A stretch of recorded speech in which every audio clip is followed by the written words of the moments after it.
የህይወት ንጥቂያ ከውብሸት ወርቁ።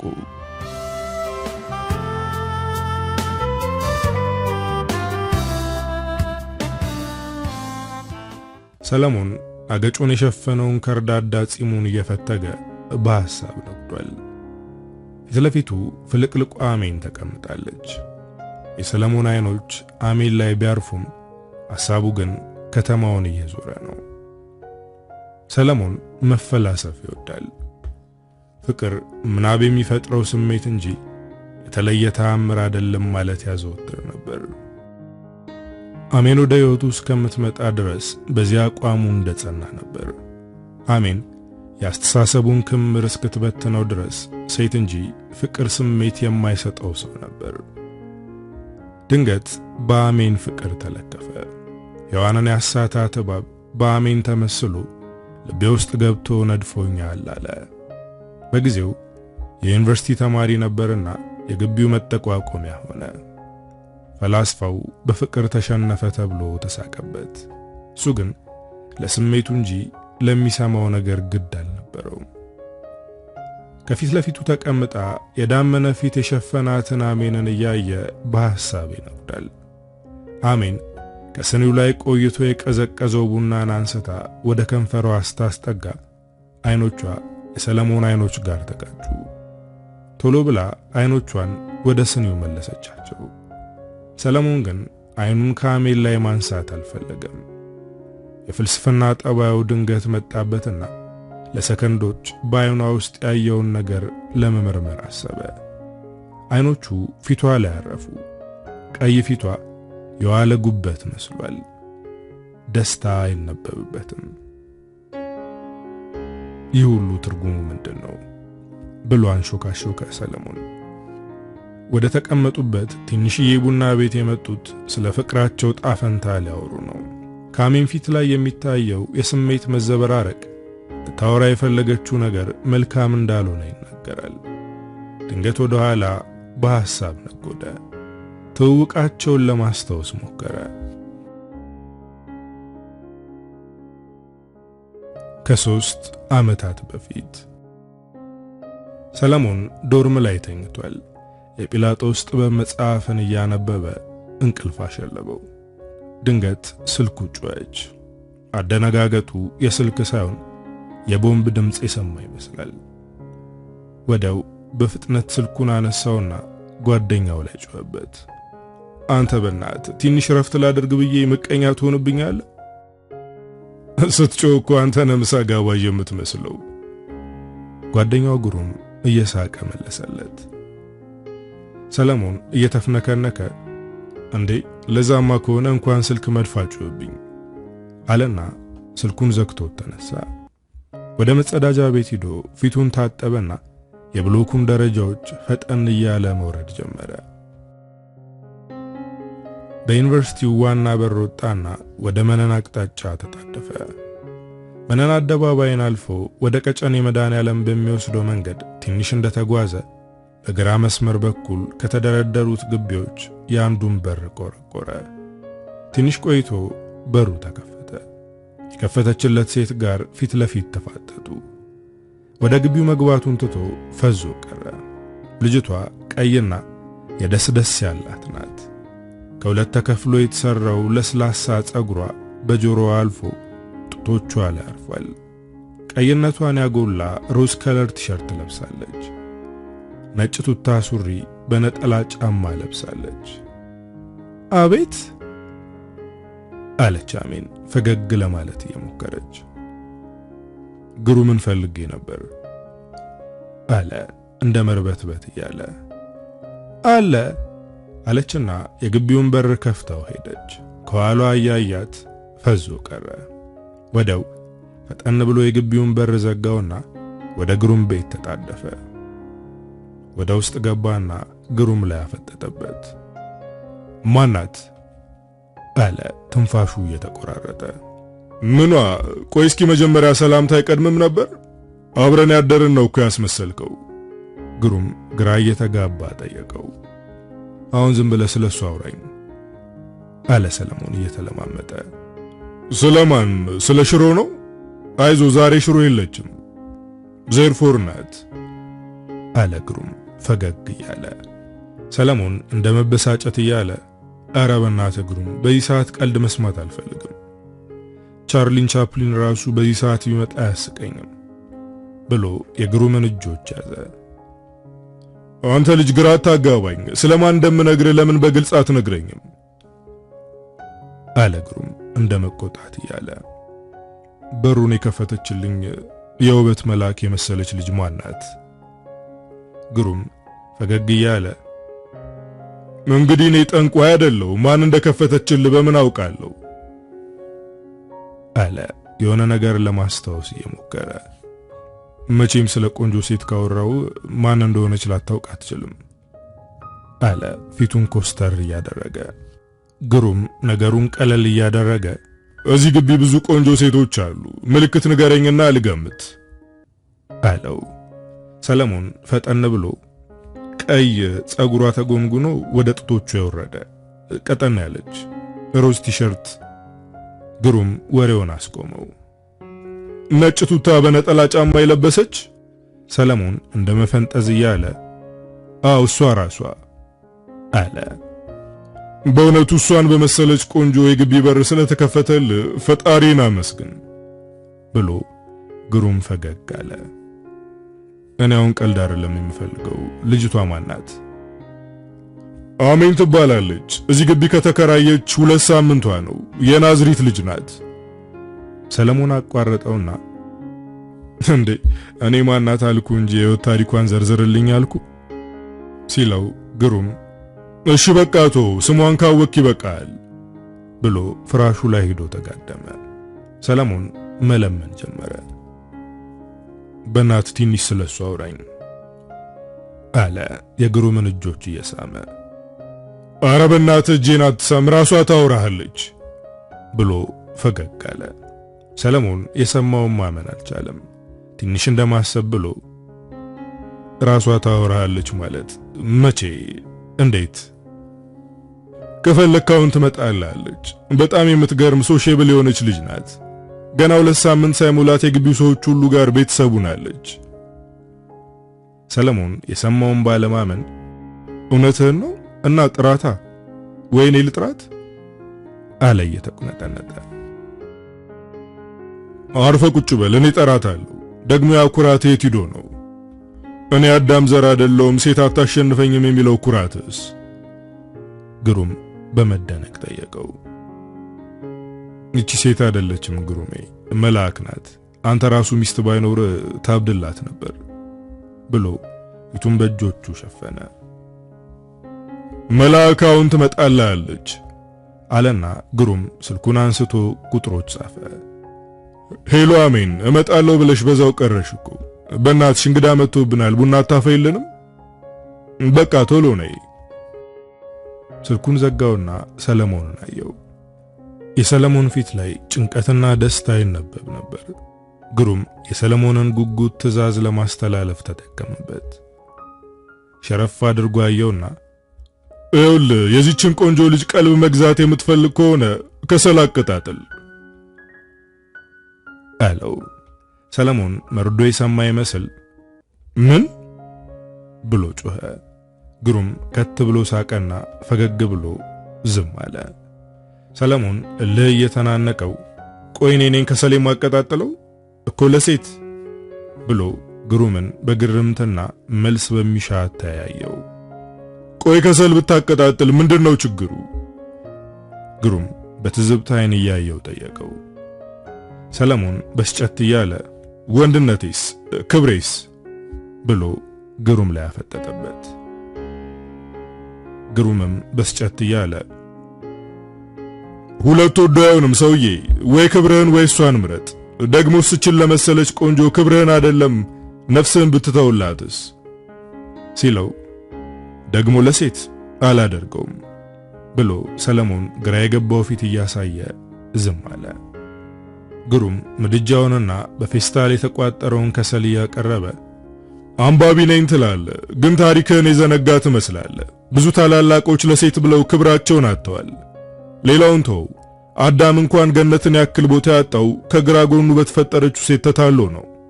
ፍቅርና ሴት የፈለገ ታላቅ ብትሆን ያሸንፈዋል አለ። ሰለሞን ምርጫ ያጣ መስሎ ዝም አለ። ድንገት በመሃል የግሩም ስልክ ጮኸ። ቶሎ አነሳውና ወይ አሜን አለ።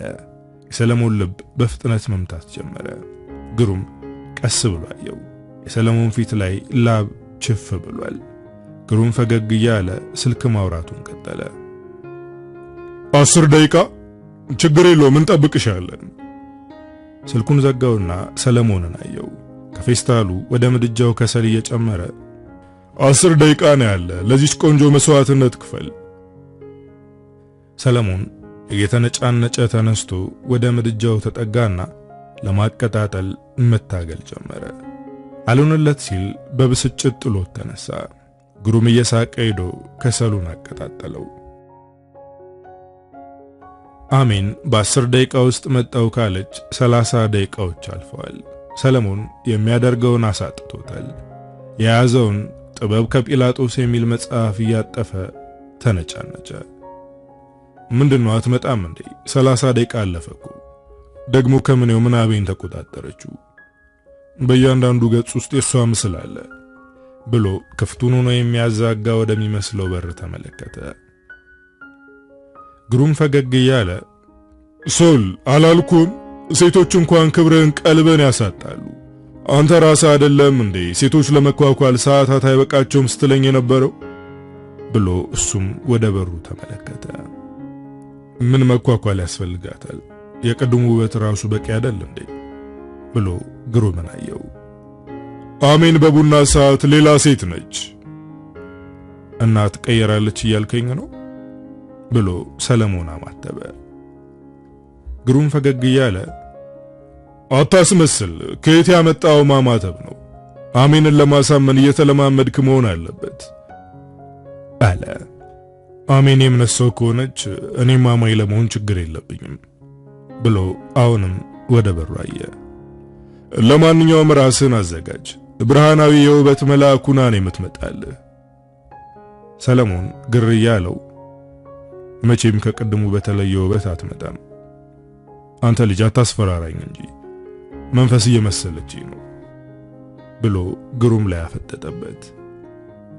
ስትፈልግ መልአክ ስትፈልግ መንፈስ ማለት ትችላለህ፣ ብቻ ተአምራዊ ሆና ትመጣልሃለች አለ ግሩም የተቀጣጠለው ከሰል እንዳይጠፋ በካርቶን እያራገበ። ቆይ እንዴት አወቅ? ማለቴ ከቀድሙ በተለየ ሆና ልትመጣ እንደምትችል ሲል ጠየቀው። ጊዜው የቡና ሰዓት ነው።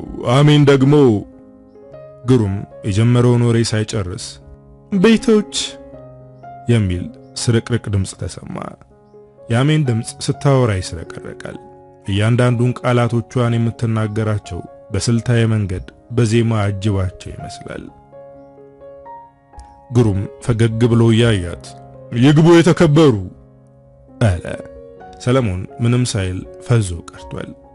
ውብ ሴት ሳይሆን እውነተኛ መልአክ ያየ ያክል እየተሰማው ነው። አሜን በወርቃማ ጥለቶች የተዋበ ነጭ ሀገር ልብስ ለብሳለች። ቀይ ፊቷና ለስላሳ ቆዳዋን የለበሰው ደረቷ ከቀሚሷ ጋር እኩል ደምቀዋል። የተጎነጎኑት ለስላሳ ጸጉሮቿ ፊት ለፊት መጥተው በቀሚሷ ላይ አልፈው ጡቶቿ ላይ አርፈዋል። አሜን ሰለሞን ወደ ተቀመጠበት ፈገግ እያለች ጠጋለች። የሰለሞን የልብ ምቱ ጨመረ። አሜን ውብ ጣቶቿን ዘረጋችለት። በደመ ነፍስ ጨበጣት። አሜን እባላለሁ ብላ ፈገግ አለች። ሰለሞን እባላለሁ አለ እጇን በድንዛዜ እየጨበጠ። ጠቢቡ ሰለሞን ብለሽ መጥራትም ትችያለሽ ብሎ ግሩም ሳቀ። የግሩምን ንግግር ሲሰማ ሰለሞን የጨበጠውን የአሜንን እጅ ደንገጥ እንደማለት ብሎ ለቀቀው። እንደማፈር እያለ በድንዛዜው ራሱን ወቀሰ። አሜን ፈገግ ብላ ወደ ግሩም እያየች ጠቢቡ ሰለሞን እንደዛማ ብዬ አልጠራውም። ጠቢቡ ሰለሞንን የመሰለ ጥበበኛ ወንድ በዚህ ምድር ላይ አልተፈጠረም ብዬ ነው የማስበው ብላ ትንሽዬ የፕላስቲክ ወንበር ስባ ተቀመጠች። ሁለት ፈላስፎች በሉ እንግዲህ ይዘው ተቻቻሉ አለ ግሩም ወደ አሜንና ወደ ሰለሞን እያየ። ሰለሞን ምን እንደሚመልስ ግራ ገብቶታል።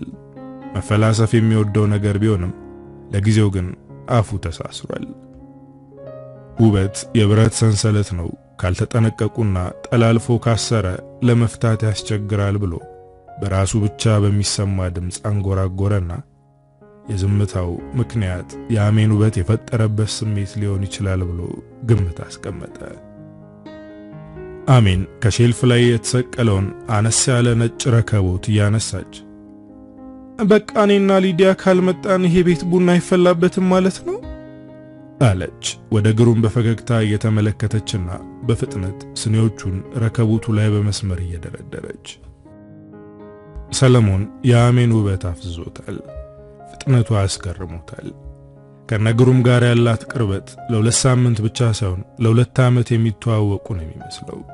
ከምኔው ሊዲያን አወቀቻት? የቡና ፍቅሯንስ በምን ተረዳችው? እያለ ከራሱ ጋር ይጨዋወታል። ሊዲያ የግሩም ሚስት ናት። ግሩም ጋር ከተጋቡ ሁለተኛ ወራቸውን አስቆጥረዋል። ሊዲያ በአስመጪና ላኪ ድርጅት ውስጥ ተቀጥራ እየሰራች ነበር ግሩም ጋር ድንገት የተዋወቁት። ግሩም በአዲስ አበባ ዩኒቨርሲቲ የአራተኛ ዓመት የጋዜጠኝነት ተማሪ ቢሆንም ሊዲያ ከፍተኛ የትዳር ፍላጎትና የቤተሰቦቿ ልጃቸውን የመዳር ጉጉት ተጨምሮበት ግሩም ትምህርቱን ሳይጨርስ ከሊዲያ ጋር እንዲጋቡ ምክንያት ሆኗል። ከቤተሰብ በሚላክለት ብር እየተደጎመና በሊዲያ ደሞዝ ቤት ተከራይተው እየኖሩ ነው። ሰለሞን ስለ ሊዲያና ስለ ግሩም ማሰቡን ትቶ ስለ ራሱና ስለ አሜን ማሰብ ጀመረ። ሴቶች መቼም ለትዳር ያላቸው ጉጉት ታምራዊ ነው። አሜን ጋር ፍቅር በመሰረትና አግባኝ ብትለኝ አገባታለሁ ብሎ ራሱን ጠየቀና በፍጹም ብሎ ለራሱ ጥያቄ መልስ ሰጠ። ሰለሞን በፍቅር እንጂ በትዳር አያምንም። ትዳር ሴቶች ወንዶችን ለማሰርና በቤታቸው ለማስቀመጥ የፈጠሩት ዘዴ መስሎ ይታየዋል። ገና የዩኒቨርሲቲ ተማሪና ለመመረቅ አንድ ዓመት ብቻ የቀረው ቢሆንም መቼም ቢሆን የማግባት ፍላጎት የለውም። የሚያነባቸው የፍልስፍና መጽሐፍትም ተጽዕኖ ሳያሳድሩበት አይቀሩም። ጠቢቡ ተጫወት እንጂ አለች አሜን የሚሞቅ ፈገግታዋን እያሳየችው። ሰለሞን ደንገጥ ብሎ ከገባበት የምናብ ዓለም ወጣና እሺ አለ የአሜንን በፈገግታ የተሞላ ፊት እያየ። በቅጽበት የአሜንን ዙሪያ ቃኘ። አሜን የራሷን ልዩ ቦታ በጠባቧ የግሩም ክፍል ውስጥ የገነባቻት ትመስላለች። ከማጨሻው የሚወጣው ጢስ እየተምዘገዘገ ወደ ኮርኒሱ ይጓዛል። ፈሙኖ የቀላው ከሰል ላይ ጀበና ተጥዷል። የረከቦቱ የሰኒውና የአሜን ነጭ ልብስ ህብረት ፈጥረው ተመሳስለዋል። ሰለሞን እንደምንም ብሎ የወሬ ርዕስ ለመጀመር ሞከረ። በአንድ መልክ ሁለት ውበት ማየት ያስደንቃል አለ በፈገግታ የበራ ፊት እያሳየ። አሜን የሰለሞን ንግግር ለሷ መሆኑ ገብቷታል። ለመመለስ የበለጠ እንዲረዳት በሚመስል ማለት ብላ ጠየቀችው። ሰለሞን ጢሙን እየፈተለ በድጋሚ ተናገረ። ማለት የፈረንጅና የአገር ባህል ልብስ ሁለቱም ያምሩብሻል አለ አሁንም ፈገግታን በተሞላ ፊት እየተመለከታት። አሜን ዝጋታም ነው ብላ ያሰበችው ሰለሞን ስለ ቁንጅናዋ ስለመሰከረላት ደስ እያላት አመሰግናለሁ፣ ያው ሁሌ ለመልበስ ጥንቃቄ ስለሚፈልግ ነው እንጂ ሁሌም የአገር ባህል ልብስ ብለብስ ደስ ይለኛል ብላ ዝም አለች። ግሩም ወደ አሜንና ወደ ሰለሞን እያፈራረቀ እየተመለከተ የአሜንን ቡና ያለ ባህል ልብስ ማሰብ አይቻልም አለ። አሜን ካፉ ቀበል እያደረገች ቡና በዓለም ተወዳጅ መጠጥ ቢሆንም በኢትዮጵያውያን ደግሞ ልዩ ቦታ አለው። ቡና ሲፈላ የራሱ ስርዓትና ክብር አለው። እንደ ባህል ልብሳችን የቡና ስርዓታችንም ልዩ ነው። ለዛ ነው የባህል ልብስ ለብሼ ቡና ሳፈላ ሙሉ የኢትዮጵያዊነት ስሜት የሚሰማኝ አለች ፈገግ ብላ የኩራት ስሜት እያሳየች። የግሩም ቤት በአሜን ፈገግታና አለባበስ በሚንቆረቆር ጠይም ቡናና የተለያየ ቅርጽ እየሰራ በሚምዘገዘግ ጢስ ሞቅ ብላ ለጥቂት ሰዓታት ቆየች። አሜን በሰለሞን አእምሮ ውስጥ ውስብስብ ቤት ገነባች። በብዙ ጥያቄዎች የተሞላ ውስብስብ ቤት። ሴት የወንድ ውድቀት ናት በሚለው የአስተሳሰብ መሬቱ ላይ የተገነባ ቤት። አሜን ሴት ልጅ የወንድ ሕይወት መሆን እንደምትችል ጠቆመችው። የአእምሮ ብስለቷ የሱን በንባብ የዳበረ አእምሮ የሚገዳደር ነው። አሳቢ ሴት ለሱ ህልም እንጂ እውን አትመስለውም ነበር። ውጫዊ ውበቷ ከፈገግታዋ ጋር ተአምራዊ ክስተትን ይፈጥራል። የወንዶችን አይን እንደ ማግኔት ይስባል። ውጫዊ ውበት ላይ ውስጣዊ ውበት ሲጨመርበት ደግሞ የወንዶችን ቀልብ መሳቡ አይቀርም። ሰለሞን ለመጀመሪያ ጊዜ ለሴት ልጅ የልቡን በር ከፈተ። ለዘመናት የሴት ፍቅር አያሸንፈኝም ብሎ ሲሟገት የነበረው ሰለሞን በአንዲት ቀን ለዛውም በሰዓታት ቆይታ ልቡን ለሴት ከፈተ። የልቡ ጩኸት ሁሉ አሜን አሜን ሲል ይሰማው ጀመር። አሜን ረከቦቱንና ጀበናውን ወደ ነበረበት እየመለሰች ካስተካከለች በኋላ ላፍታ እንኳን ለመቀመጥ ሳትሞክር በሉ ስለነበረን ቆይታ ደስ ብሎኛል፣ አዲስ ሰው ስላወቅኩም ደስ ብሎኛል፣ ግሩሜ ቻው፣ ጠቢቡ አትጥፋ እንገናኛለን ብላ ፈጠን እያለች ወደ በሩ አመራች። የግሩምንና የሰለሞንን መልስ ለመስማት እንኳን አልጠበቀችም። ቃላቶቿን ተናግራ ውልቅ አለች። ሰለሞን በአሜን ድርጊት ቀልቡ ግፍፍ አለ። የሰለሞኑን ሁኔታ የተመለከተው ግሩምም አይግረምህ፣ አሜን እንዲህ ናት። ሁኔታዋ ሁሉ ደመና እንደሚፈራረቅበት ፀሐይ ነው፣ አንዴ ቦጋ አንዴ ድርቅም ብሎ ሰለሞንን አየው። ቆየሷ ሲሆን አንተ እንዴት እንድትቆይ ያልገለገልካትም አለ ሰለሞን። የአሜንና የግሩም ነገር ተደበላልቆ ያስገረመው። ግሩም ፊቱን ኮስተር እያደረገ እንደ መጀመሪያ ቀን ሰፊ ጊዜ ሰጥታናለች። ከዚህ በላይ ብናቆያት ማሰልቸት ነው የሚሆነው። አጭርና ጣፋጭ ጊዜ ሰጥታናለች። ጣፋጭ ነገር ሲበዛም ያንገሸግሻል። አሜን ጣፋጭነቷን ነው አስቀምሳን ሄደችው። ልክ ናት። አንተ ራስ የሚበዛ ነገር ይሰለቻል ትላል ነበር። ዛሬ ያስተሳሰብህ የት ሄደ? አሜንን የመውደድ ስሜት ተሰምቶም ከሆነ በልክ ውደዳት፣ ካልሆነ መጎዳት ትጀምራለህ። ሰለሞንን ትተህ አሜንን መሆን ትጀምራለህ።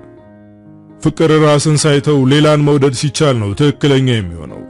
ምንም ብታውቅ ስለ ሴትና ስለ ፍቅር ከኔ በላይ አታውቅም። ስለዚህ በሴትና ፍቅር ወጥመድ ከመውደቅ በፊት ካሁኑ ላስጠንቀቅ አለው ቆፍጠን ባለ ንግግር። ሰለሞን በስጨት እያለ ሴት የገሃነም በር ናት አለ የያዘውን መጽሐፍ እየገለጠ። ሴት አያያዙን ላወቀበት ገነት ላላወቀበት ገሃነም ናት አለ ግሩም ፍራሹ ላይ በጀርባው እየተንጋለለ። ሰለሞንም የተቀመጠበት ፍራሽ ላይ በጀርባው ተንጋለለና የያዘውን መጽሐፍ አጥፎ ደረቱ ላይ አስቀመጠ። ተአምራዊ ፍጥረቶች ብሎ አንሾካሾከና ጣራው ላይ አፈጠጠ። ሰለሞን ዶርሙ ከገባ ቆይቷል። ምሽቱ ረዝሞበታል። ሰዓቱን ተመለከተ። ከምሽቱ 4:30 ይላል። የያዘውን መጽሐፍ ማንበብ አልቻለም። አይኖቹ ኮርኒሱ ላይ ከተተከሉ ቆይተዋል። ሐሳቡን ሁሉ አሜን ተቆጣጥረዋለች። አስሬ ትኩስ ትንፋሽ ይተነፍሳል። የአሜን የቀኑ ጢስ ከጨጓራው ውስጥ የተከማቸ መሰለው። ስልኩን አነሳና አመነታ።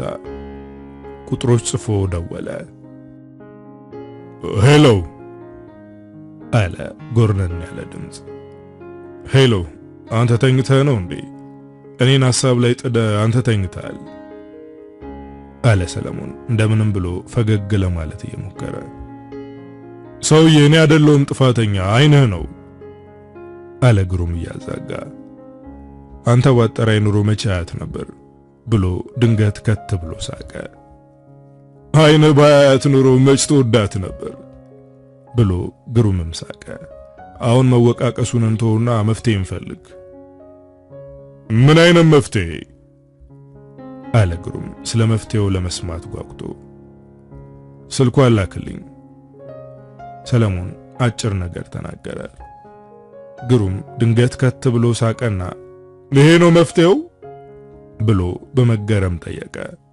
ሰለሞን ቆፍጠን ብሎ አንተ ብቻ ቁልፉን ስጠኝ፣ እኔ ከፍቼ ያሳያለሁ ብሎ ዛተ።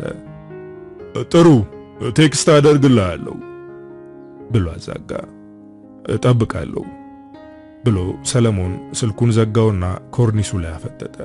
ትንሽ ቆይቶ ስልኩ የመልእክት ድምፅ አሰማ። በፍጥነት አነሳውና የተላከውን መልእክት አየው። ስልክ ቁጥርና በቅንፍ አሜን የሚል ጽሑፍ ይታያል። ልቡ መምታት ጀመረ። እጆቹ ሲንቀጠቀጡ ታወቀው። ስልኩን ማንሳትና ማስቀመጥ ጀመረ። ነፍሱ ተወጠረች። ምን እንደሚሰማው ማወቅ አልቻለም። ፍርሃት፣ ፍቅር፣ ኩራት፣ ብዙ አይነት ስሜቶች እየተፈራረቁበት ነው። የመደወያ ምልክቱን ተጫነ። የልብ ምቱና የስልኩ ጥሪ እኩል ተሰሙት። ልቡ ይመታል፣ ስልኩ ይጠራል። ቢደጋገምም አይነሳም። ተናዶ ስልኩን ወረወረው። ከትራሱ ጋር ሄዳ ተጋጨች። የወረወራትን ጥቁር ኖኪያ ስልክ ትኩር ብሎ ተመለከታት። አሜን ብትኮራብህም እኔ ግን አልከዳህም የምትል መሰለው። በንዴት ወርውሯት ስልኩ ትራሱ ላይ ማረፉ አስገርሞታል። ከሐሳቡ ጋር ሲታገል ቆይቶ እንቅልፍ ወሰደው። ንጋት ላይ የስልኩ ጥሪ ከጥልቅ እንቅልፉ ቀሰቀሰው። በሰመመን ውስጥ ሆኖ እጁን ላከና ስልኩን አንስቶ ወደ ጆሮ አስጠጋ። ሄሎ የሚል ስርቅርቅ ድምፅ በጆሮ አቃጨለ። ሰለሞን ገንዞት ከነበረው ሰመመን ተላቀቀና ተስፈንጥሮ ተነሳ። ሄሎ አለ ልቡ እየመታ። ሄሎ ማታ በዚህ ስልክ ተደውሎ ነበር። አዎ ሰለሞን ነኝ፣ እንዴት አለሽ? አለ ትንፋሹ እየተቆራረጠ። ጠቢቡ እንዴት አለህ? አለች የፈገግታ ቅላጼ እያሰማችው። አለሁልሽ። ኩራት ነው ማታ ስልክ ያላነሳሹ? አለ ፈገግ ለማለት እየሞከረ። አይ ምን አለኝና እኮራለሁ፣ ለነገሩ ቢኖረኝም የምኮራ አይመስለኝም ብላ ሳቃለች። ያን የመሰለ ውበት ይዘሽ እንዴት ምንም የለኝም ትያለሽ? አለ ስለ ውበቷ በማንሳቱ በራሱ እየተናደደ። ውበት የሚያኮራ ነገር አይመስለኝም፣ የፈጣሪ ስጦታ ነው። ሰው ራሱ በሰራው ድንቅ ነገር ነው ሊኮራ የሚገባው። ሰለሞን በልቡ ንግግሯን እያደነቀ ቆንጆች ሁሉ እንዳንቺ ቢያስቡ እንዴት መልካም ነበር አለ አንዴ ስለ ውበቷ ማውራት ጀምሬያለሁ ብሎ። አሜን የሰለሞንን መልስ ቀለል እያደረገች ኩራት ቆንጆና ፉንጋ አይለይም፣ የሰው ልጆች ሁሉ ጸባይ ነው። ኩራት መልካም ነገር ቢሆንም አብዛኞቻችን በሌለንና ባልሰራነው ነገር ነው የምንኮራው። ሰለሞን ከልቡ እየተደነቀ እውነት ለመናገር ከውበትሽ በላይ አስተሳሰብሽ ማራኪ ነው። አመሰግናለሁ። እኔም ከውበቴ ይልቅ በአስተሳሰቤ የሚማረክ ያስደስተኛል። ምክንያቱም ውበቴ የአምላክን ጥበብ ሲገልጽ፣ አስተሳሰቤ ግን እኔን ይገልጸኛል ብላ ሳቀች። ሰለሞን ደስ እያለው እውነት ለመናገር የሐሳብ ሰው ይመቸኛል፣ ከኔ ጋር ጥሩ ጓደኞች እንደምንሆን ይሰማኛል። ጥሩ ጓደኞች ብንሆን ደስ ይለኛል። ያን ደግሞ ጊዜ ነው የሚያሳየን። እና ለጊዜ እድል እንስጠዋ አለ እንደ ማፈር እያለ። እንሰጠዋለን ብላ ዝም አለች። መቼ አለ ልቡ እየመታ። ሲመቸን ብላ ሳቀች። መቼ ነው የሚመቸን? ሰለሞን ጠየቀ። ሲመቸን እንገናኛለን። ከዛ በፊት ግን ሲመቸኝ አሳውቃለሁ። መልስሽን ወድጄልሻለሁ። መውደድህ ሁሌም እንዲሆን እመኛለሁ እና በጠዋቱ መስራት ያለብኝ ስራዎች አሉ። ለአሁኑ ንግግራችን እዚህ ላይ እንግታው አለች። ሰለሞን እሺ ብሎ ዝም አለ። አሜን ቻው ብላ ስልኩን ዘጋችው። እሱ ቀድሞ ስልኩን ባለመዝጋቱ ተናደደ። ቢሆንም ግን ከሷ ጋር ለሚደረግ ሰላማዊ ጉዞ እሷ ቀድማ መዝጋቷ ልክ ነው ብሎ አሰበ። ሰለሞን ስለ አሜን እያሰበ ሳምንታት ተቆጠሩ። ወደ ግሩም ቤት ቢመላለስም አሜንን ማግኘት አልቻለም። በሥራ ቢዚ መሆኗን ግሩም ነገረው። እሱ ደግሞ በሷ ሐሳብ ቢዚ ሆኗል። ሴትም መቅረብ የሚፈራው ለዚህ ነበር። የበለጠ ጠንካራ ወንድ ቢሆን በሴት ፍቅር ከተለከፈ ራሱን ማዘዝ ይሳነዋል። ሰለሞንም የገጠመው ይሄ ነው። ስለ አሜን ማሰብ ከጀመረ ወዲህ ትምህርቱን ችላ ብሎታል። በሚያነባቸው መጽሐፍት ገጾች ሁሉ አሜንና ምስሏ ታትሞበት ከንባቡ ያናጥበዋል። ለመርሳት ቢሞክርም አልሆነለትም። ከልቡ መሃል ከአእምሮው ጥልቅ ቦታ ውስጥ ሳትቀመጥበት አልቀረችም። ስልክ መደወል አልፈለገም። የወንድነት ኩራቱ ይተናነቀዋል። ደግሞ የአሜን ንግግር ድቅን እያለ ይፈታተነዋል። ከራሱ ጋር ይሟገታል። ውበት ኩራት ካልሆነ እንዴት ወንድነት ኩራት ሊሆን ይችላል? ወንድነት እስከ ፈጣሪ አይደል? እንዴት የኩራት ምንጭ ይሆናል? ወንድነት ወይስ ፍቅር? የቱን የሚያመዝነው? ከራሱ ጋር እየተሟገተ በመደወልና ባለመደወል መሃል እየተንከራተተ አለ። ምናልባት ከአሜን ሐሳብ ቢያርቀኝ ብሎ ወደ ግሩም ቤት መሄዱን ተወ። አንድ ቀን ግሩም ደወለለትና ስለ መጥፋቱ ከወቀሰው በኋላ አንድ ትዕዛዝ አመጣበት። ከሰሞኑ ወደ አዲስ አበባ ለስልጠና የሚመጡ ጓደኞቹ ስላሉ ፒያሳ ወደሚገኘው ሰሜን ሆቴል ሄዶ አልጋ እንዲይዝላቸው ለሰለሞን ትዕዛዝ ሰጠው። ሰለሞን እምቢ ላለማለት እየሞከረና እየተነጫነጨ እሺ አለ። ከእጁ ላይ ነፃ ስሜቶች የሚለውን የኦሾ ትርጉም መጽሐፍ እንደያዘ ከዩኒቨርሲቲው ግቢ በአምስተኛ በር በኩል ወጥቶ ወደ አፍንጮ በር አዘገመ። ሰሜን ሆቴል ሲደርስ ዘበኞቹን ሰላም ካለ በኋላ ወደ እንግዳ መቀበያው ቦታ ሲጠጋ አይኖቹ ያዩትን ማመን አቃተው። አሜን እጅጌ ጉርድ ሸሚዝና አጭር የሱፍ ጉርድ ለብሳ ተመለከታት። አሜንም እንደ መደንገጥ እያለች ጠቢቡ ብላ የሚሞቅ ፈገግታዋን አሳየችው። እንዴት አለሽ አለና ዝም አለ። በመጥፋቴ የተናደድክ ትመስላለህ። ስራ ጀመርኩ፣ ከዛ ቢዚ ሆንኩኝ። አንተም መደወል ነበረብህ። ኩራት አይሆንም ራት ይላሉ ሰዎች ብላ አሁንም ፈገግ አለች። ማን ይኮረው አንቺ ወይስ እኔ ብሎ ዝም አለ። ሁለታችንም አይመስልም? የአስታራቂ መልስ ይመስለኛል ብላ አሁንም በፈገግታ መለሰች። ይሁንልሽ። እንዴት አለሽ ግን? ሪሴፕሽን መስራት ጀመርሽ? ሌላ ስራ ብሎ ሲናገር አቋረጠችውና ሌላ ስራ ምን? ልትጠቁመኝ የምትችለው ስራ አለ? ወደ አዲስ አበባ የመጣሁት በቅርቡ ነው። ራሴን ለመለወጥና የቤተሰብ ጥገኛ ላለመሆን መስራት አለብኝ። ስራ ማንነትን መቀየር አይቻለውም። ስራውን ወድጄዋለሁ። ሌላ ስራ መስራት እንዳለብኝ እስኪሰማኝ ድረስ ወድጄው ሰራለሁ ብላ ቆፍጠን አለችበት። ሰለሞን ግራ እየገባው ማለት የፈለኩት አይከብድሽም ወይ ለማለት ነው እንጂ ሲል አሁንም አቋረጠችውና ነገሮች የሚከብዱት አይምሮ ውስጥ ነው እሺ አለች። አሁንም ቆፍጠን ብላ ሰለሞን ላለመከራከር ይመስል ዝም አለና አልጋ ፈልጌ ነበር አለ አለች አሜን የክፍል ዝርዝሮችን እየተመለከተች። አንድ አልጋ አብራኝ የምታድር ልጅም አለች አለ በድንገት። አሜን ቀይ ፊቷ ድምን ሲል ታየው። እሺ ይቻላል ብላ አሜን ዝም አለች። ቀና ብላ የሰለሞንን ፊት ማየት አልፈለገችም። የአሜንን ስሜት ሲያይ ደስታ በሰለሞን ልብ ውስጥ ሽው አለ። ወዲያው ደግሞ በሴቶች አናዳጅ ጸባይ ሲናደር ተሰማው። ለምንድነው ብዙ ሴቶች በብቸኝነት ከሚፈልጋቸው ይልቅ ሌላ ሴት እንዳለው ሲያውቁ ይበልጥ ለዛ ሰው ስሜት የሚያድርባቸው? ራሳቸውን በሚጎዳ ስሜት እየተጠመዱ ወንዶች ካዱን ይላሉ፣ ለመከዳት ቀድመው እየተመቻቹ ብሎ ከራሱ ሐሳብ ጋር አጉረመረመ። ሰለሞን እየተገረመ ለማንኛውም አልጋው ለኔ አይደለም ለግሩም ጓደኞች ነው፣ ሁለት አልጋ ያዥላቸው አለ የአሜንን ፊት እያጤነ። ከፈለካ አንተም የፈለካ ሴት ጋር መያዝ ትችላለህ፣ የሚከለክልህ የለም። ማን የሚቀና መሰለህ አለች አሜን እልህ እየተናነቃት። ሰለሞን የአሜንን ስሜት ሳይ ደስ አለው። ሴቶችን ፍቅር ከሚያስይዛቸው ነገር ውስጥ አንዱ እልህ ነው። በሌላ ሴት ላለመበለጥ የሚደረግ ትግል ሳያውቁት ፍቅር ውስጥ ይጥላቸዋል። ሰለሞን ፈገግ እያለ ቢሆን ደስ ይለኛል፣ ግን አብራኝ የምታድር ሴት የለችኝም። ብቸኛ ጓደኛዬ ራሴና መጽሐፍት ናቸው ብሎ ተሰናብቷት ወጣ። አሜን ፊቷ ቅናቷን በማሳበቁ የተናደደች ትመስላለች። ሲቀኑባት እንጂ ስትቀናባቸው ደስ አይላትም።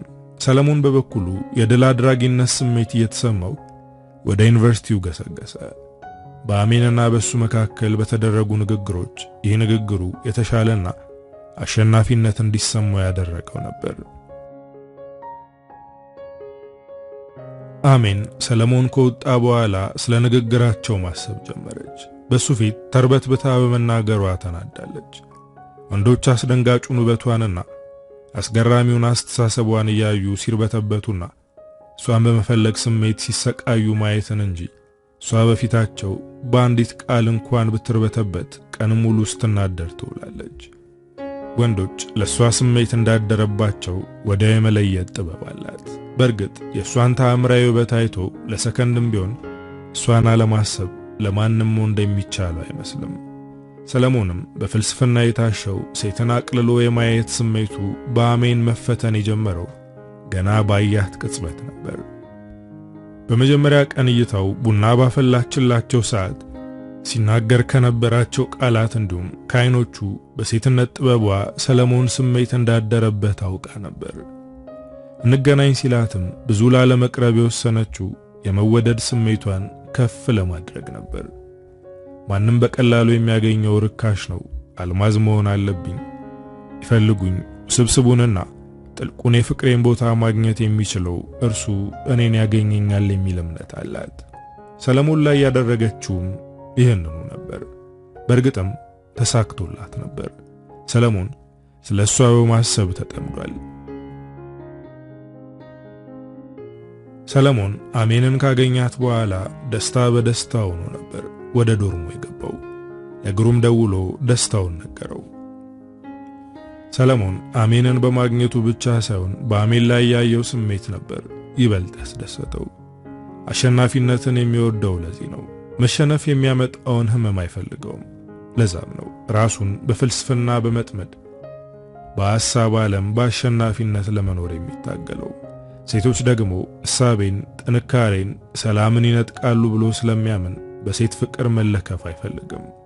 ይህን ትግሉን አሜን አበላሽታበት ተቸግሯል። እናም ከወራት በኋላ ፈገግ ብሎ ዶርሙ ውስጥ ካለው አልጋው ላይ ጋደም ብሎ ኮርኒሱ ላይ አፈጠጠ። ከራሱ ጋር ማውራት ጀመረ። ወራቱን ሙሉ አሸንፋኛለች፣ ዛሬ ደግሞ እኔ አሸንፊያታለሁ። በአሸናፊነቴ መቀጠል አለብኝ። ስለዚህ ከዚህ በኋላ አላገኛትም። አሜን የምትባል ሴትም በሐሳቤ ውስጥ ሞታለች። አሸናፊው ሰለሞን ብቻ ይኖራል ብሎ የበለዙ ጥርሶቹን ገለጥ አደረጋቸው። ወዲያው ሌላ ሐሳብ ድቅን አለበት። ሰንዝሮ የሚሸሽማ ፈሪ ነው፣ የሚጋፈጥ ነው አሸናፊ፣ እስከ መጨረሻው ፋለማታለው አለ። ጥርሱን እየነከሰና ጣቶቹን ለቦክስ እንደተዘጋጀ ሰው ጠንከር አድርጎ እየጨበጠ። እሁድ ጠዋት ሲዘንብ ስላደረ የሚነፍሰው ንፋስ ውርጫም ነው። ሰለሞን እስከ ጉልበቱ የሚደርሰውን ወፍራም ጥቁር ካፖርት ደርቦ ቀስ እያለ ያዘግማል። ጭቃ የነካካው ሸራ ጫማ ተጫምቷል። ጫማውን መወልወል ከባድ ሥራ የመስራት ያክል ይታክተዋል። ብር ካለው ሊስትሮዎች ጋር ያስጠርጋል። ብር ከኪሱ ከሌለው የጫማው መቆሸሽ ግድ አይሰጠውም። ሰውየው አላየው ግድ አይሰጠውም። የኔን ከን ለራሴ ነው ማለት ያዘወትራል። ሰዓቱን ተመለከተ። ከጧቱ 3:30 ይላል። ዕለቱ እሁድ ስለሆነ በየሳምንቱ እንደሚያደርገው ወደ ነግሩም ቤት እየሄደ ነው። እሁድ ረፋድ የነግሩም ቤት ይደምቃል። ሊዲያ ረፍት የምትሆንበት ጊዜ ስለሆነ ከቤተ ክርስቲያን መልስ እሁድ ረፋድን ያደምቁታል። ቆንጆ ቁርስ ሰርተው ቡና ያፈላሉ። የሳምንታዊ ድርጊታቸው ለሰለሞን ሱስ ሳይሆንበት አልቀረም። ከዩኒቨርሲቲ ግቢ መውጣት የማይመቸው ሰለሞን እሁድ ግን ዶርሙ ያስጠላዋል። የነግሩም ቤት ከሩቅ ይጠራዋል። ወደ ነግሩም ግቢ ሲደርስ የግቢውን በር ቆረቆረ። ድንገት አሜን ትዝ አለችው። ለመጀመሪያ ጊዜ አሜን የምትባልን ሴት ያወቀው እዚህ በር ላይ ቆሞ ነው። ፈገግታ የተሞላው ቀይ ፊቷ፣ ወደ ጡቶቿ የወረዱት ለስላሳ ጉንጉን ጸጉሮቿ፣ ነጭ ቱታ ሱሪ፣ ሮዝ ቲሸርት የአሜንን ምስል በሆነ ያለች ያክል ተሳለበት። ድንገት በሩ ሲከፈት ከሐሳቡ ነቃ። ግዙፍና ፊቱ በጢም የተሸፈነ ሰውዬ ታየው። ሰለሞን እንደ መደንገጥ ብሎ ሰላም አለውና ወደ ውስጥ ገባ። ወይ ጊዜ በአንድ ቦታ ላይ ብዙ አይነት ሰው አለ። በሩ ላይ አሜንን ሲያይና ሰውየውን ሲያይ የተፈጠረበትን ስሜት እያስታወሰ ወደ ቤት ሲገባ እንደተለመደው ውብ የዕጣን ሽታ ደስታን ከሚፈጥር ሙቀት ጋር ተቀበለው። ውጭ ያለው ቅዝቃዜ በቤቱ ውስጥ የለም። እንደገባ አይኑ ውስጥ ቀድማ የገባችው አሜን ነበረች። ቶሎ ብሎ አይኖቹን ወደ ሊዲያና ግሩም አዞረ። ፈገግ እያለ ሄዶ አቀፋቸውና ለአሜን እጁን ዘረጋላት። ፈገግ ብላ እጁን ጨበጠችው። ወዲያው አሜን ድንገት ብድግ አለች። እስካሁን አጫወትኳችሁ፣ አሁን ሌላ ሰው ስለተተካላችሁ ልሂድ አለችና ወደ በሩ ስታመራ ሰለሞን ቀልጠፍ ብሎ እኔ ስመጣ ነው የምትሄጂው አለ። አሜን እርምጃዋን ገታ አድርጋ ስለኔ ሐሳብ ምን ታውቃለህ? አንተ ስለመጣ ሳይሆን መሄድ ስላለብኝ ነው የምሄደው ብላ ወጣች። ሰለሞን ምንም ሳይመልስ ዝም አለ። ሊዲያ የሰለሞንን ፊት አየችና ድንገት ሳቋ መለጣት። ሰለሞን በግርምት እያያት ዝም አለ። ሊዲያ ሳቋን እንደምንም ተቋቋመችና ሰውልዬ እኔ ግራ ልጋባለህ። አሜን እንዲህ ናት፣ አትጨበጥም። ስሜቷና ሁኔታዋ ተለዋዋጭ ነው እና ግራ እንዳትጋባ ብላ አንዴ ሳቀችና ሰለሞንን አየችው። ምንም አይደንቀኝም፣ ምናልባት በኔ ይብሳል፣ ግራ ማጋባቱን የሚያደኩበት ነው ብሎ ዝም አለ። ፍቅር በደልን አይቆጥርም ይላል ታላቁ መጽሐፍ አለ ግሩም ፈገግ ብሎ የሰለሞንን ፊት እያስተዋለ። ሊዲያ የተዘጋጀውን ቁርስ እያቀራረበች ሰለሞንን አስጠነቀቀችው። ፍቅር ሌላን ወዶ ራስን መበደል አይደለም። እሷ ካንተ መብለጥ የለባትም። መውደድ በልክ ሲሆን ፍቅርም ራሱ ውለታ መክፈል ይችልበታል። ያንዱ ፍላጎት ብቻ ከበዛ ግን ላንዱ የህመም ላንዱ የንቀት ስሜትን ከመፍጠር በዘለለ የሚያመጣው መልካም ነገር የለም ብላ እንጀራው ላይ በተለያየ አይነት የተሰራውን ወጥ እየጨለፈች መጨመር ጀመረች። ቁርስ በልተው የቡና ስነ ስርዓቱን ጀመሩ። ሊዲያ ጥለት የሌለበት ሙሉ ነጭ የባህል ቀሚስ ለብሳለች። ራሷን በነጠላ ሸፍናለች። ጢሱ እየተምዘገዘገና እየተበተነ ቤቱን በሙቀት ሞልቶታል።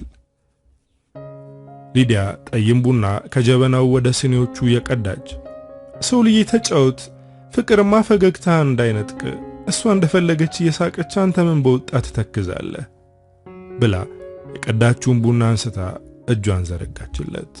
ሰለሞን ተነስቶ ተቀበላትና ቡናውን እያማሰለ ልክ ነሽ ውዷ ብሎ ዝም አለ። ቡናውን እየጠጣ በሐሳብ ነጎደ። የሊዲያን ምክር ተግባራዊ ማድረግ እንዳለበት እያሰላሰለ ነው። ሊዲያ ሴት ነች። ማፍቀርንም መፈቀርንም የምታውቅ ሴት ናት እና ስለ ፍቅርና ስለ ሴት አመል ከሱ በተሻለ መረዳት ሳይኖራት አይቀርም። ግሩም ቡና ሲጠጣበት የነበረውን ስኒ ለሊዲያ እያቀበለ ሊዲያ ቀላል ሰው እንዳትመስል፣ የፍቅር ሊቅ ናት፣ ሴትነትንም ታውቅበታለች። ለሴት ተንኮል የሴትን ብልሃት መጠቀሙ የተሻለ ነው ብሎ ሰለሞንን እያየ ፈገግ አለ። ሰለሞን ከልቡ ፈገግ አለ። ግሩም እሱ ሲያስበው የነበረውን ሐሳብን ያወቀበት መሰለው። ወደ ግሩም እያየ ጠንቋይ ነህ ልበል? እኔም ሳስብ የነበረው እሱን ነው። እሾህም በሾህ ነው ነገሩ ሲል ሁሉም እኩል ሳቁ። ግሩም ኧረ ቀስ ብላችሁ ሳቁ አሜን እንዳትሰማ ሲል ሁሉም በድጋሚ እኩል ሳቁ። ሰለሞን ከሳቁ ጋር እየታገለ እውነት ነው ሰይጣን እቅዳችንን ሹክ ሊላት ይችላል አለ። አሁንም ሁሉም ሳቁ። የባጤ ቆጡን እያወሩ ጊዜው ነጎደ። በወሬ እያዋዙ ሲያጣጥሙት የነበረው የሊዲያ ቡና ሶስተኛው ተጠጥቶ ተጠናቀቀ። ሊዲያ ስኒዎቹን አጣጠበች። ጭሱ ግን አሁንም ይጨሳል። ጭሱ እንዳይጠፋ ሊዲያ አሁንም ከሰልና በላዩ ዕጣን ትጨምርበታለች። እያወሩና እየተጫወቱ ሳያውቁት ጀንበር አዘቅዝቃ ጨለማው ጥቁር መጋረጃውን መከለል ሲጀምር ወክ ሊያደርጉና አዲስ አበባን በምሽት ዘና ሊሉባት ተያይዘው ከቤት ወጡ። ሰለሞን የሊዲያ ንግግር ባይምሮ እየተመላለሰ እያስጠነቀቀው ነው። ቅድሚያ ራሱን ማዳን አለበት። ለራሱ ስሜት ራሱን መግደልና ማጎሳቆል እንደሌለበት ተሰምቶታል። እንደ ልማዱ ከጓደኞቹ ጋር መዝናናት ጀምሯል። እንደ ወትሮ ይስቃል፣ በሐሳብ ይሟገታል። ሐሳቡ ወደ ሌላ ሳይሄድበት መጽሐፍትን ያነባል እና ሰላም እየተሰማው ነው። ፍቅር የሚረዳው ሰው ካላገኘ ፍቅር መሆኑ ቀርቶ ስቃይን የሚፈጥር በልብ ላይ የሚተከል ጦር ይሆናል። ከራሱ ጋርና ከደስታው ጋር መሆን ሲጀምር የአሜን ሐሳብ ቀስ በቀስ መትነን ጀመረ። ናፍቆቱ እንደ ምሽት ጀንበር ቀስ በቀስ ብርሃኑን እየቀነሰ መጥለቅ ጀመረ። አንድ ቀን ጠዋት ሰለሞን እስከ ሌሊት 10 ሰዓት ድረስ ሲያነብ ስለነበር ጥልቅ እንቅልፍ ወስዶታል። የጠዋቷ ፀሐይ ሙቀቷ እየጨመረ ነው። ስልኩ በተደጋጋሚ መደወል ጀመረ። እየተነጫነጨ ስልኩን አየው። አሜን ናት። ብዙ አልደነገጠም። ፍላጎት ሲቀዘቅዝ ስሜትም አብሮ ይቀንሳል። ሄሎ አለ በእንቅልፍ የሻከረ ጉሮሮን በትንፋሹ ለመጥረግ እየታገለ። ሄሎ ሶል፣ እንዴት አለህ? አለች አሜን። ዛሬ እንዴት ትዝ አልኩሽ? አለ በመታዘብ ስሜት። አይ ላገኝ ፈልጌ ነበር አለች ቀዝቀዝ ባለ ድምፅ። ሰለሞን ነቃ እንደማለት እያለ ችግር የለውም መገናኘት እንችላለን። ቦታና ሰዓት ተቀጣጥረው ስልኩ ተዘጋ። ሰለሞን ማሰብ ጀመረ። ከራሱ ጋር ያወራል። ግራ የሚያጋቡ ፍጥረቶች፣ ተቃራኒ የሚስባቸው ሚስጥሮች። ያኔ ስቀርባት ርቀኝ፣ እሷን መተው ስጀምርና ወደ ራሴ ስመለስ ወደ እኔ መጣች ብሎ ተገላበጠና በፎጣው ተሸፍኖ ተኛ። ሰለሞን ከአሜን ጋር የሚገናኝበት ቀን የዓመት ያክል ቢርቅበትም ዛሬ ግን ደርሶለታል። ከጓደኞቹ ልብስ ተዋሰ። ከብዙ ጊዜ በኋላ አዘነጠ። ካኪ ሱሪ፣ ነጭ ሸራ ጫማ፣ ጥቁር ሹራብ በውስጥ ኮሌታው ብቻ ከሚታይ ነጭ ሸሚዝ ጋር ለብሶ አምሮበታል። ቅባት ተቀብቶ የማያውቀው ጸጉር በቅባት ተብለጭልጯል። ሎሽን የተቀባው ፊቱ ለስልሷል። ከዶርም እየተጣደፈ ወጣና ወደ ዋናው የግቢ መውጫ በር ሲያመራ ሰለሞንን የሚያውቁት አንዳንዶች እየተገረሙ ያዩት ነበር። ከግዴለሽነት ወደ ዝነጣ ያመጣው ምን እንደሆነ ግራ አጋብቷቸው የራሳቸውን ግምት እያስቀመጡ ሙድ ይዛሉ። ሰለሞን ከግቢው በር እንደወጣ ከላይ በኩል እየበረረች መጣ የቆመች ታክሲ ውስጥ ተጋፍቶ ገባ። ታክሲ ውስጥ እንደገባ ትንፋሹን ሰብሰብ ባደረገና ኪሱን ዳበሰ። ከቀኝ ኪሱ ያስቀመጠው ብር በቦታው አለ። አሜንን ለመጋበዝ ከጓደኞቹ የተበደረው ብር ነው። ሴቶች ከወንዱ የተሻለ ስራና ገንዘብ ቢኖራቸውም የተዝናኑበትን ሂሳብ ወንዱ የመክፈል ግዴታ አለበት ብለው ባልተጻፈ ሕግ ተስማምተዋል ብሎ አጉተመተመና በራሱ ሐሳብ ተገርሞ ፈገግ አለ። ታክሲው 4 ኪሎ ደርሶ ሲቆም ሰለሞን ወረደና ወደ አምባሳደር ሞል ፈጠን እያለ ተራመደ። ስልኩን አውጥቶ ሰዓቱን ተመለከተ። 9 ሰዓት ከ50 ይላል። ለቀጠሯቸው 10 ደቂቃ ቀርቶታል። ረጋ ለማለት ሞከረ። ወደ አምባሳደር ሞል ገባና አሳንሰሩን ተጠቅሞ 4ኛ ፎቅ ወዳለ ካፌ ሄዶ ተቀመጠ። አሜንን ለመፈለግ ባይኖቹ አማተረ። የለችም። ስልኩን ነካክቶ ደወለላት። አሜን እየመጣች እንደሆነና ትንሽ እንዲጠብቃት ነገረችው። ሰለሞን ስልኩን ከዘጋው በኋላ ፈገግ እያለ የሴቶች ሌላኛው ያልተጻፈ ሕጋቸው በቀጠሮ ሰዓት አርፍዶ መገኘት አለ። እሷን የሚያጠባብቀው መጽሐፍ ይዞ ባለመምጣቱ እየተቆጨ ከ30 ደቂቃዎች በኋላ አሜን ወደ ካፌው አቅጣጫ ስትመጣ አያትና እጁን አውለበለበላት። ስታየው ፈገግ አለችና ወዳለበት አቅጣጫ ተራመደች። ወደ ጥቁር ያደላና እስከ ጉልበቷ ጫፍ የሚደርስ ቀሚስ ለብሳለች። የሰውነት ቅርጿ በደንብ ጎልቶ ይታያል። የተተኮሰው ጸጉሯ ከጭንቅላቷ ወርዶ ትከሻዋ ላይ ተበትኗል። ቀሚሷ ያልሸፈናቸው ቀያይ እግሮቿ አይን ይስባሉ። ጥቁር ሂል ጫማ ተጫምታ ቁመቷ ከወትሮ ትንሽ ከፍ ብሏል። ሰለሞን የአሜንን ውብ ገጽታ ሳይ ፍቅሩ አገረሸበትና ልቡ ይመታ ጀመር። ከአጠገቡ ስትደርስ ቆም አለና ተቃቀፉ። የተቀባችው ሽቶ አፍንጫው ውስጥ ገብቶ አወደው። አምሮብሃል ብላ ፈገግ አለች። ያንቺን ደግሞ ብናገር አልገልጸውም አለ አይኖቹን የአሜን ሰውነት ላይ ያንከራተተ። አሜን ፈገግና እንደ መቅበጥ እያለች ምን ታደርገዋለህ ይታደሉታል እንጂ አይታገሉትም ብላ ሳቀች። ሰለሞን ፈገግ ብሎ ያያት እኛም እኮ ታድለን ነበር ለትግል አደረግነው እንጂ አለ ሳቋን እያየና ልቡ ደስ እያለው። በመሃል አስተናጋጇ መጣች። ሰለሞን ወደ አሜን እያየ እዘዥ ያለ። አሜን ፋንታ አናናስ አለች። ሰለሞን ወደ አስተናጋጇ እያየ ለኔ ደግሞ ሻይ። አስተናጋጇ ፈጠን ብላ ከፊታቸው ተሰወረች። ሌላ ነገር ለምን አታዥም ነበር ሲል ጠየቃት። አሜን ቅልስልስ እያለች እኔ ዛሬ ፈታ ማለት ነው የምፈልገው እና ሌላ ቦታ ሄደን እናምሽ አለችው። የሰለሞንን አይኖች እያየችና እየተማጸነችው። ሰለሞን ያልጠበቀውን ነገር በመስማቱ ደንገጥ ብሎ እሺ አለ እንደማመንታት እያለ። ትንሽ ተጫውተውና ሂሳባቸውን ከፍለው እየተሳሳቁ ከካፌው ወጡ። በቀኑ ቦታ ላይ ምሽቱ መተካት ጀምሯል። በየቦታው የሚበራው መብራት አካባቢውን አድምቆታል። ራይድ ጠርተው ከአካባቢው ተሰወሩና ወደ 22 ከነፉ። ጠዋት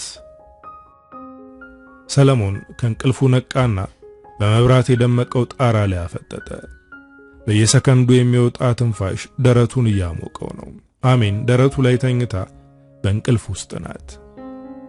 ህልም መሰለው፣ ግን እውነት ነው። ነገሮች በዚህ ፍጥነት እንዴት ሊከናወኑ እንደቻሉ ግራ ገባው። አሜን ድንገት ከእንቅልፏ ነቃችና ፈገግ ብላ አየችው። ሰለሞን ጸጉሯን እየዳበሰ እሱም ፈገግ አለላት። አሁንም ጣራውን እያየ ግን እንዴት አለ። ምንም እንዴት የለውም መሆን ስለነበረበት ሆነ ብላ ደረቱ ላይ ተደላደለች። ማለት እኔ እኮ አፍቅሬሻለሁ ለማለት ራሱ ልቤ ስለፈራ ጊዜና ሁኔታ እየጠበቅኩ ነበር እኮ አለ በመገረም እያያት። ምንም መናገር አያስፈልግህም እኮ አይኖችህ ተናግረውልሃል፣ ድርጊቶችህ መስክረውልሃል። ሴቶች ይህንን የማንበብ ጥበብ አለን፣ ግን የማናውቅ መስለን እናስጨንቃቸዋለን አለች እየሳቀችና በጣቶቿ ደረቱን እየዳበሰች። አይምሮዬ ብዙ ጥያቄዎች አሉበት። ይህ ሁኔታ ግን የማይመለስ ጥያቄን አይምሮዬ ላይ ያስቀምጦበታል። ብትጠይቅም አትደርስበትም። ሁኔታውን ለመቀበልና ለመደሰት መሞከር ነው ያለህ ምርጫ አለችው። ሰለሞን እውነትሽን ነው፣ የማይመለስ ጥያቄ ትርፉ ድካም ነው አለና አቀፋት። ሰለሞንና አሜን በፍቅር ከንፈው ዓመት ተቆጠረ። ፍቅራቸው የሚያውቃቸውን ሁሉ አስገረመ። ሰለሞን ተመርቆ በጋዜጠኝነት ሙያ ከአንድ የሬዲዮ ጣቢያ ተቀጥሮ መስራት ጀመረ። አሜን የራሷን ኮፊ ሃውስ ከፍታ መስራት ጀመረች። ቆይቶ ግን የአሜን ስሜት መደብዘዝ ጀመረ። ሰለሞን የስሜቷን መለወጥ ቢያስተውልም ሊተዋት አልፈለገም። የስሜት መቀየር የአሜን አመል ነው ብሎ ንጭንጯን ተቋቁሞ አብሯት መሆንን መረጠ። አሜን ድንገት ወደ ቤተሰብ ልሄድ ነው ላልመለስ እችላለሁ ብላ ለሰለሞን መርዶ ነገረችው። ሰለሞን ግድ የለም አዳማ መኖር እችላለሁ ቢላትም እንዳይከተላት አስጠነቀቀችው። ሰለሞን ጸባዩን ያውቃልና በድርጊቷ እየተቃጠለ ውሳኔዋን ተቀበለ። የአሜን ጉዳይ ጫና ቢያሳድርበትም በፍቅሯ ላለመጎዳትና ስራውን ላለመተው ለራሱ ቃል ገባ። አሜን ወደ ቤተሰብ ልሄድ ነው ብላ ከጠፋች በኋላ ዛሬ ድንገት ደውላ እንገናኝ አለችው እና ከአንድ ትንሽዬ ቡና ቤት ተቀምጠው እያወሩ ነው። ሰለሞን ምን ልትነግረው እንደምትችል እያሰላሰለ ወደ ኋላ ተጉዞ ከትውውቃቸው እስከ መራራቃቸው ድረስ እያስታወሰ በሐሳብ ነግዶ ነበር። ምን ነው በሐሳብ ተመሰጥክ እኮ ስትለው ነበር ከገባበት የትውስታ ባህር ተስቦ የወጣው።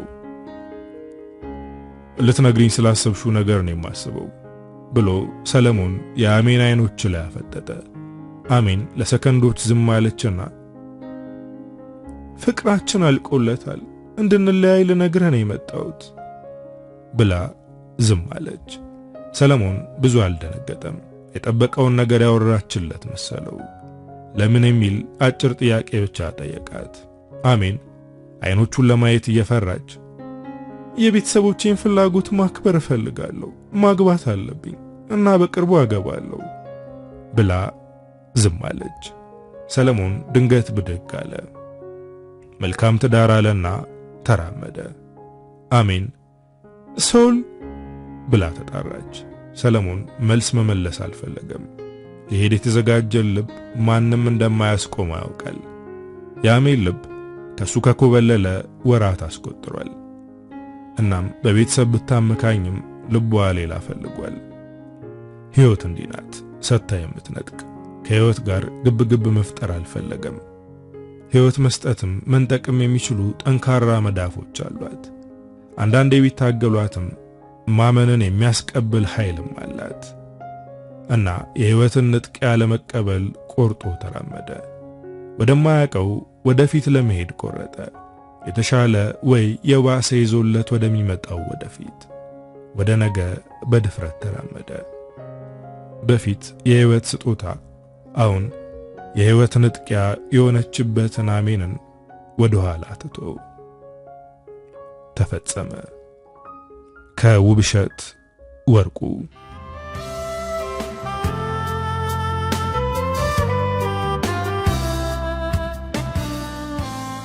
እንግዲህ ወዶቼ ለዛሬ ይዤላችሁ የመጣሁት ታሪክ የሰማችሁትን ይመስላል። ታሪኩን እንደወደዳችሁት ተስፋ አደርጋለሁ። ሐሳብ አስተያየታችሁን ጻፉልኝ። በቀጣይ በሌላ ስራ እስክንገናኝ ሀገራችንን ሰላም ያደርግልን። ቻው።